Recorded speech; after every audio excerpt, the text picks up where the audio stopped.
Final Fantasy XVI has had a massive release and everyone in the gaming industry is talking about it. I've played a few hours of it myself and have loved it so far, but we all knew there would be outrage surrounding this game. Months ago, journalists tried to tell people not to play it over its lack of diversity. Now they're saying it's failing its female characters, and outrage chasers, who are calling it boring while playing it on easy mode, have gotten totally destroyed by real gamers online.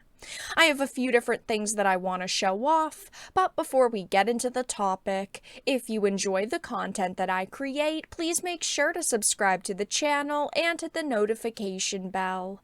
Follow me on social media like Twitter or mine so that you can see when my content is posted. And of course, if you do really enjoy the videos and the live streams that I create, please consider becoming a Dark Titan via Patreon or a supporter via YouTube membership.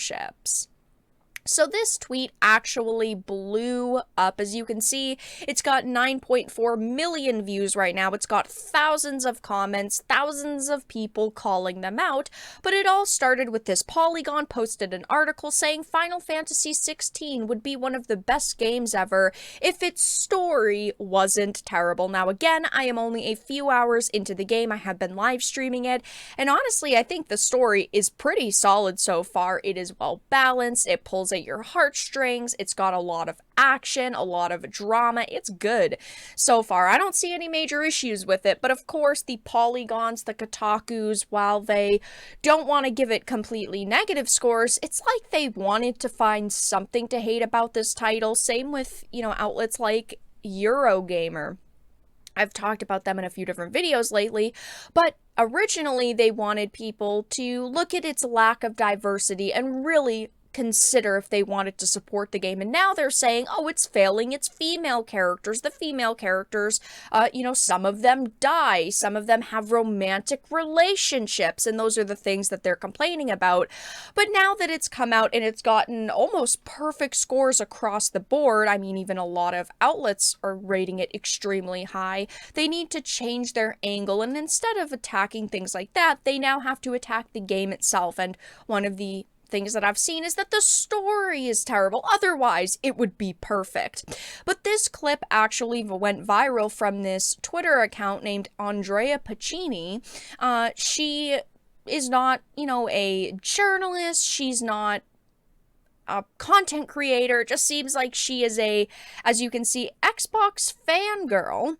But I do have to say, with the articles that she posts and the opinions that she puts online, it's almost like she wants to be a video game journalist. The same goes for the individual who, actually posted this clip online.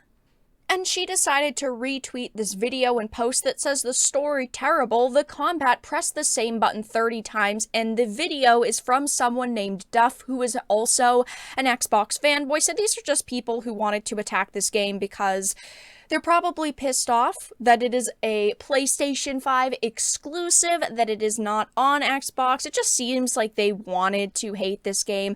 But she decided to share this clip where this person is, eating with one hand, and with the other hand, they're only clicking like 1 to 2 buttons with their controller. But the major issue with this clip is the fact that this person is playing on the easy mode. So first of all, when you start the game, there are 2 difficulties.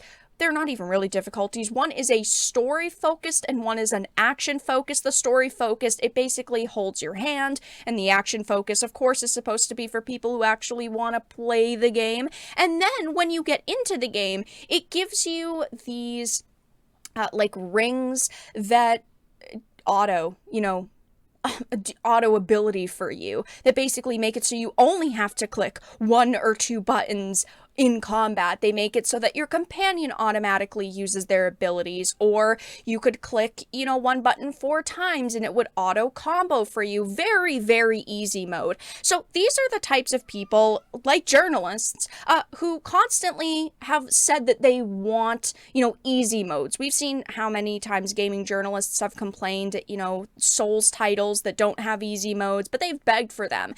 Square Enix has finally, given these people an easy easy mode between a difficulty and items, and now these people are complaining that the game is too easy when the options were made for dumbasses like them. I think that this is funny on so many levels, not because it makes them look pathetic, but it also is getting completely ratioed by people who are calling them out. I know, the Quartering had made a post that's kind of blown up with the fact that, yes, they got destroyed by community notes.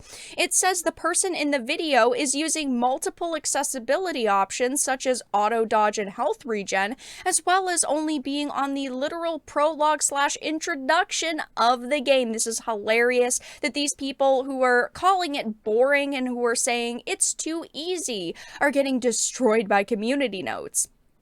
People are saying things like, yet you were ignoring all of the reviews of people who loved it, which of course they're going to do since it would destroy their narrative. They don't want to bring up the fact that it's got an 88 on Metacritic with 108 critic reviews, because a lot of critics are really enjoying right now, but it would break their narrative.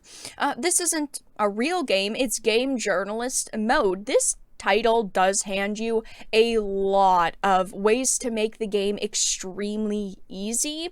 They really tried to give people as many options as possible, which I do like. I don't have anything bad to say about people that want to play a game on the super easy mode, but at the same time, don't go online and call it boring and bland if you're going to use these options.